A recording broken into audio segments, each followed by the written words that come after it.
नमस्कार मित्रों, आपका स्वागत है आपके अपने YouTube चैनल स्टडी विद अनुराग तिवारी में। और मैं आप लोगों का धन्यवाद करना चाहूँगा क्योंकि मेरे 500 सब्सक्राइबर हो गए जो आप लोगों की वजह से ही हुए हैं। मैं बहुत थैंकफुल हूँ आप लोगों का और आशा करता हूँ कि आप लोग ऐसे ही अपना प्यार मुझ पर बनाए रखेंगे। और आगे आज हम टॉपिक, चूंकि बीच में काफी लंबा गैप हो गया था, तो मैं कोशिश करूंगा कि अब आपकी वीडियो मैं अपनी वीडियो रेगुलर बनाऊं और आप लोगों के सामने उपस्थित हूं। तो आज जो टॉपिक है ट्रिग्नोमेट्रिक फंक्शन, जो मैंने अपना लास्ट लेक्चर पढ़ाया था उसी के आगे शुरू करता हूं। एक्सरसाइज करते हैं। एक्सरसाइज है 3.2 एनसीईआरटी से सॉल्व करते हैं। ठीक है, चलिए अब हम आज एक्सरसाइज 3.2 को सॉल्व करना शुरू करते हैं। तो इसमें क्वेश्चन दे रखा है 3.2 का, एक्सरसाइज 3.2 एनसीईआरटी।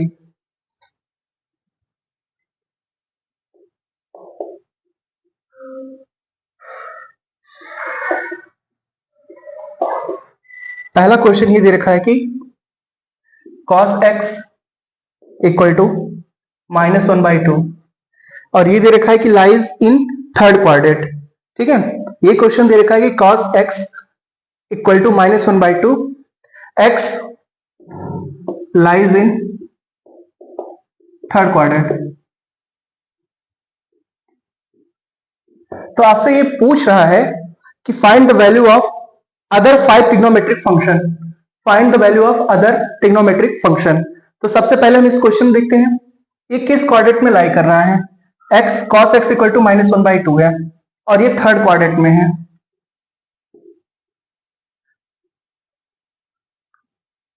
ये हमारा फर्स्ट क्वाड्रेंट है, ये सेकंड है, ये थर्ड है और ये है फोर्थ। अब हम ये जानते हैं कि फर्स्ट क्वाड्रेंट में क्या होता है, ऑल पॉजिटिव। फर्स्ट क्वाड्रेंट में क्या होता है, ऑल पॉजिटिव। सेकंड क्वाड्रेंट में क्या पॉजिटिव होता है, साइन एंड कॉस। और थर्ड में होता है टैन, कॉट। और फोर्थ में होता है सेक एंड कॉसेक। ये हम जान रहे हैं।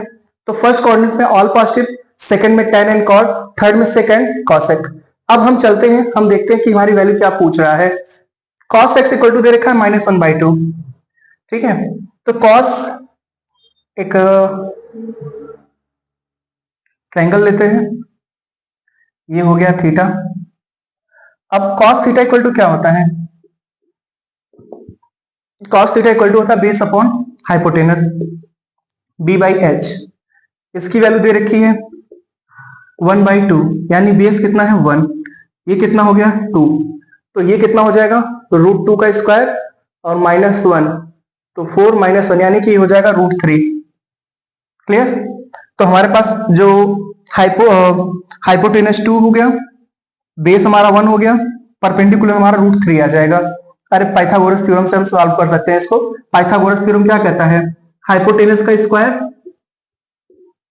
इक्वल टू परपेंडिकुलर का स्क्वायर प्लस बेस का स्क्वायर, यही होता है। इसी पे हम ये वैल्यू पुट करके सॉल्व कर लेंगे। तो हाइपोटेनस हमारा 2 दिया था, बेस हमारा 1 दिया है, इसका स्क्वायर, और ये हम x मान लेते हैं। तो 4 - 1 equal to x square, x equal to क्या हो जाएगा √3, यहां से हम निकाल लेंगे। अब हमें √3 की वैल्यू पता चल चुकी है। अब हमें किसकी किसकी वैल्यू चाहिए, हमें चाहिए इसके बाद में tan, cot, sec, cosec, इन सब की वैल्यू चाहिए। तो चलिए देखते हैं।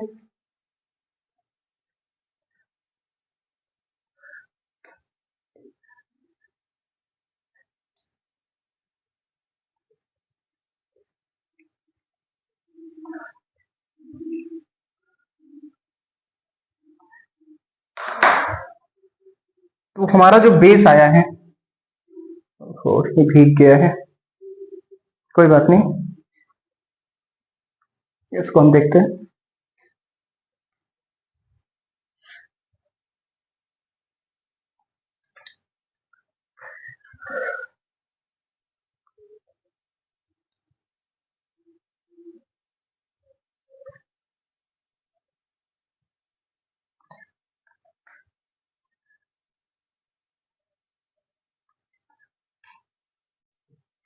तो अभी हमारे पास पता चल गया कि परपेंडिकुलर कितना होगा।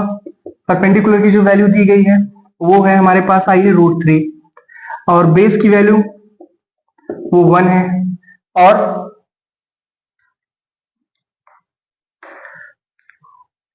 हाइपोटेनस का जो वैल्यू दिया हुआ है वो दे रखा है 2। थर्ड क्वाड्रेंट में साइन क्या होगा, निगेटिव, तो साइन थीटा इक्वल टू होता है परपेंडिकुलर अपॉन हाइपोटेनस, और ये माइनस होगा तो -√3/2। उसी तरह से cos थीटा का वैल्यू आपको पहले से ही पता है, cos theta equal to -1/2। tan theta equal to हो जाएगा, क्या होता है tan theta equal to, tan theta equal to हो जाएगा परपेंडिकुलर अपॉन बेस, यानी कि √3, तो ये पॉजिटिव में रहेगा। cot थीटा, क्योंकि थर्ड क्वाड्रेंट में tan और cot पॉजिटिव रहते हैं, तो ये हो जाएगा tan का उल्टा cot, यानी कि 1/√3, और tan के बाद cot हो गया, cot के बाद हम आते हैं sec थीटा, तो जो हमारा sec थीटा होगा वो क्या हो जाएगा, sec equal to sec cos का उल्टा, तो -2/1, और cosec थीटा इक्वल टू हो जाएगा -2/√3। तो इस तरह से हम वैल्यूज निकाल लेंगे, जो हमारा पहला क्वेश्चन था उसके बेसिस पे।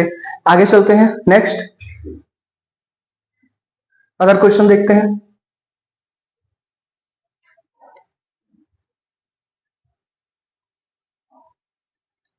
अगला क्वेश्चन दे रखा है sin x equal to 3/5।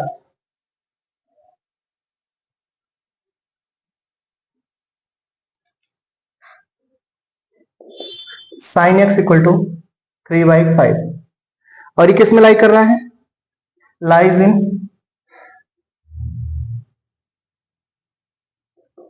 Second quadrant. ठीक, अब अगर ये सेकंड क्वाड्रेंट में लाई कर रहा है तो क्या करेंगे, इसके लिए ऑल ट्रिग्नोमेट्रिक वैल्यूज निकालनी है। साइन की वैल्यू हमें पता चल गई है, साइन इक्वल टू 3/5 है, तो साइन इक्वल टू क्या होता है, सबसे पहले ये क्या हो गया हमारा परपेंडिकुलर, ये हमारा क्या है बेस, हमें क्या चाहिए, बेस नहीं होगा, ये हाइपोटेनस होगा, परपेंडिकुलर है, ये हाइपोटेनस है, हाइपोटेनस का मतलब कर्ण, जिसको हिंदी मीडियम वाले छात्र होंगे वो जानेंगे कि इसको हम कर्ण कहते हैं, और ये हमारा क्या है, लंब है। अब ये लंब हमारा कितना हो गया 3, और कर्ण कितना हो गया 5, तो आधार कितना आ जाएगा, तो आधार या बेस जब हम निकालेंगे तो बेस का स्क्वायर इक्वल टू क्या हो जाएगा, 3 का स्क्वायर, नहीं, चलिए पहले हम पाइथागोरस थ्योरम लगाते हैं। हाइपोटेनस का स्क्वायर इक्वल टू परपेंडिकुलर का स्क्वायर प्लस बेस का स्क्वायर, यानी कि बेस का स्क्वायर इक्वल टू कितना हो जाएगा, perpendicular hypotenuse minus perpendicular, hypotenuse का स्क्वायर माइनस परपेंडिकुलर का स्क्वायर।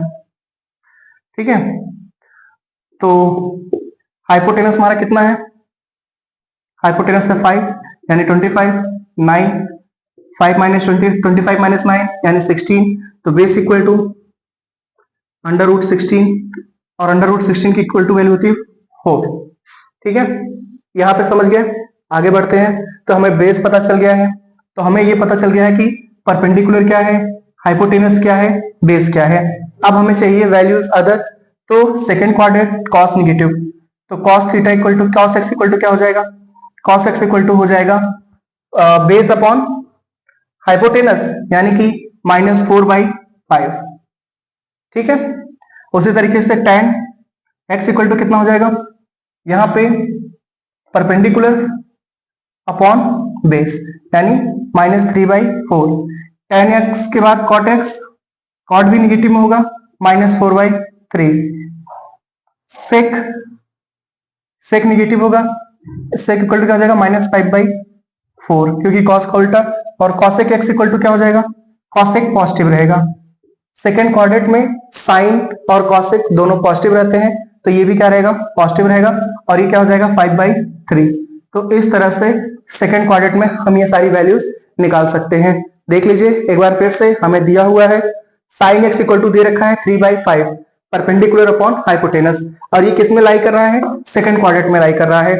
जब सेकंड क्वाड्रेंट में लाई कर रहा है तो हमें क्या पता होना चाहिए, अब हमें परपेंडिकुलर पता, थर्ड अगर सेकंड क्वाड्रेंट में सिर्फ साइन और कॉसेक ही पॉजिटिव होते हैं, सिर्फ साइन और कॉसेक पॉजिटिव होंगे, तो कॉस और बाकी सारे निगेटिव होंगे, उसको हम निकाल लेंगे। ठीक है, तो आप इसको देख लीजिए एक बार और फिर हम इसको मिटा देते हैं।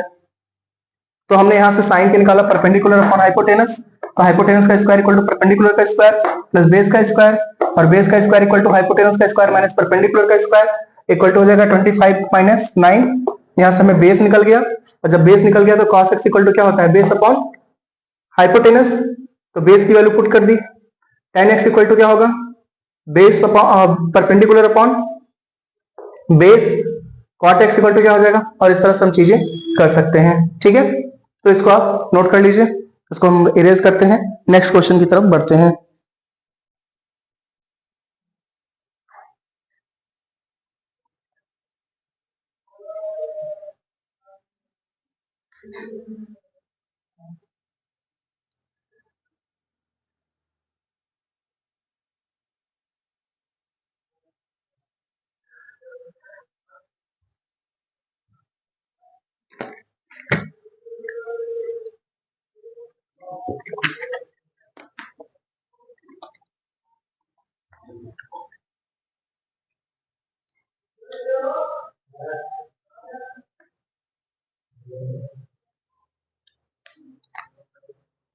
अब अगला क्वेश्चन दे रखा है cot x equal to 3/4, cot x equal to 3/4। Simple सी चीज है, cot इक्वल टू क्या होता है, ये तो बहुत ही इजी क्वेश्चन है, आप लोग सॉल्व कर सकते हैं। अच्छा, ये पता चल जाए किस क्वाड्रेंट में लाई करता है, थर्ड क्वाड्रेंट। भाई ये थर्ड क्वाड्रेंट में लाई कर रहा है, थर्ड क्वाड्रेंट में लाई कर रहा है। cot x इक्वल टू 3/4 दे रखा है, आप इसको सॉल्व कर पाएंगे। cot x इक्वल टू क्या होता है, बेस अपॉन परपेंडिकुलर, बेस पता चल गया, परपेंडिकुलर पता चल गया, हाइपोटेनस, हाइपोटेनस 5 पाएगा, सारी वैल्यूज पुट कर दीजिए। जब cot पता है तो tan इक्वल टू क्या हो जाएगा, 4/3। अब साइन, साइन क्या होगा, साइन थर्ड क्वाड्रेंट में निगेटिव होता है, तो अगर साइन थर्ड क्वाड्रेंट में निगेटिव है तो क्या हो जाएगा, 4/5 माइनस में, और इस तरह से हम सारी वैल्यूज पुट करके सॉल्व कर सकते हैं इसको। ठीक है, आप लोग इसको कर लीजिए।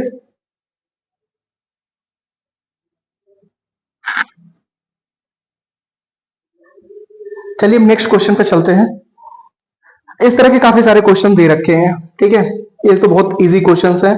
जैसे एक क्वेश्चन दे रखा है sec x इक्वल टू 13/5, उसके बाद tan x इक्वल टू दे रखा है -5/12। ऐसे क्वेश्चन दे रखे हैं, ये काफी इजी क्वेश्चन है।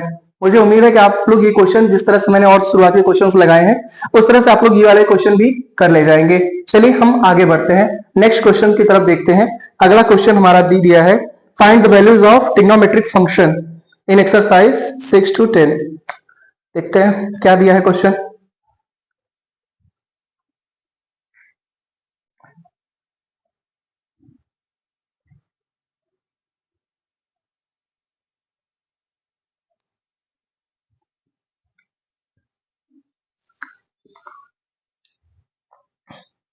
क्वेश्चन नंबर 6 है हमारा,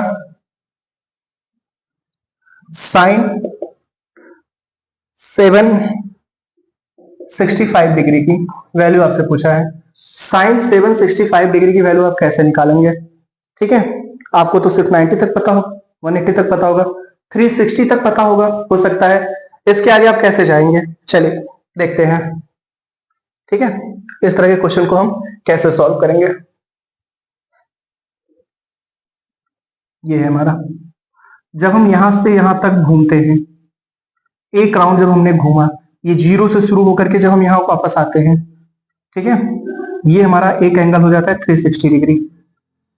ठीक, उसके बाद जब हम यहीं से फिर वापस घूम के आते हैं तो ये हो गया 720, और 720 प्लस 45 कितना हो जाएगा, 765। ठीक है, इसको सॉल्व करने के लिए क्या करेंगे, इसको लिखेंगे साइन, अच्छा मैंने आपको कुछ वैल्यूज बताई थी उस पिछले, जब मैं एक्सरसाइज पढ़ा था तो मैंने बताया था साइन पाई प्लस थीटा या साइन 2 पाई प्लस थीटा, तो ये 2 पाई हो रहा है, और अगर 2 पाई प्लस थीटा जाएंगे तो फिर से वही वैल्यू रिपीट कर जाएगी, ठीक है। तो साइन थीटा हो जाएगी, sine 2 pi plus theta equal to क्या हो जाएगा, फिर से क्या आ जाएगा, साइन थीटा हो जाएगा। अब ये साइन 4 पाई प्लस थीटा हो जाएगा, क्योंकि एक बार गए यहां से यहां तक 360, 2 पाई मतलब 360 और 4 पाई मतलब 720, 720 से जैसे ही आप आगे बढ़ेंगे 45, तो 45 यहां पड़ेगा कहीं, ये 45 डिग्री हुआ, ठीक है। तो क्या हो जाएगा, साइन 4 पाई प्लस 45 डिग्री, और 4 pi plus 45 degree equal to क्या हो जाएगा, साइन 45 डिग्री, और इसकी वैल्यू होगी क्या, इसकी जो वैल्यू होती है वो होती है 1/√2 साइन 45 डिग्री की वैल्यू। तो आप समझिए क्या हुआ, हम इस तरह से घूमते हैं 360